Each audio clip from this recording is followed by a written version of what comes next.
High বন্ধুরা, চলে এলাম সিঙ্গুরে। সিঙ্গুর ডাকাত কালী মন্দির। ডাকাত কালী মন্দির কথাটি শুনলেই কিন্তু আমাদের বুক কেঁপে ওঠে। আগেকার দিনে ডাকাতের ঘটনা শোনা যেত। তারা ডাকাতি করতে যেত এবং ডাকাতি করতে যাওয়ার আগে মাকে পুজো দিয়ে ডাকাতি করতে বেরোতো। এই যে রাস্তাটা যাচ্ছে শেওড়াফুলি এবং শ্রীরামপুর।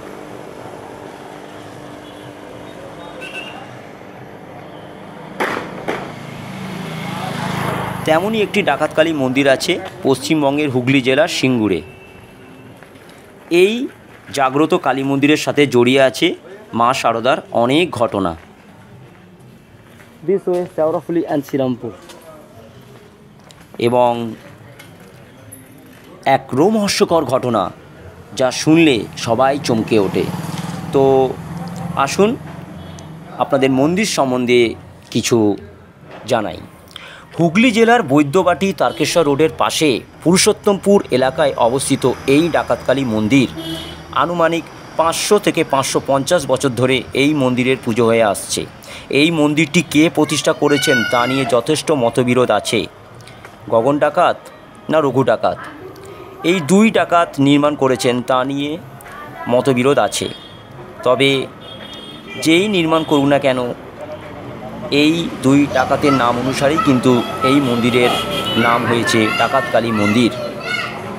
গর্ভগৃহের একটি প্রবেশদ্বার। মন্দিরের ভিতর শুধু মা কালী নয়, মন্দিরের দেওয়ালে শোভা পাচ্ছে নানান দেবদেবীর মূর্তি।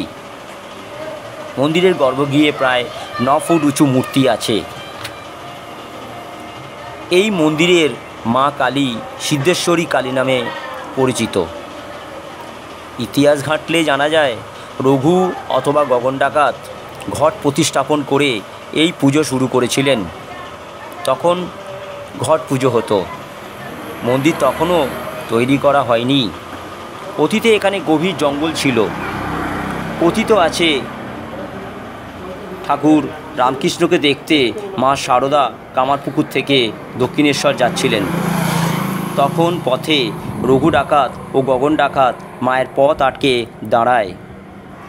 ডাকাতি করাই ছিল তাদের মূল উদ্দেশ্য। সেই সময় রক্তচক্ষু মা কালীর মুখ দেখতে পায়। ডাকাতরা ভুল বুঝতে পেরে মা শারদার কাছে ক্ষমা চায়। তারা এই অলৌকিক ঘটনায় ভয় পেয়ে গগন ডাকাত ও রঘু ডাকাত কালী মন্দির প্রতিষ্ঠা করেন।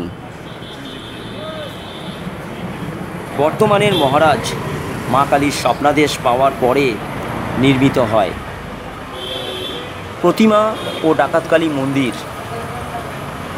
এই তো ছিল আজকের ভিডিওটি আপনাদের কেমন লাগলো আপনারা কমেন্ট করবেন, লাইক ও শেয়ার করতে ভুলবেন না।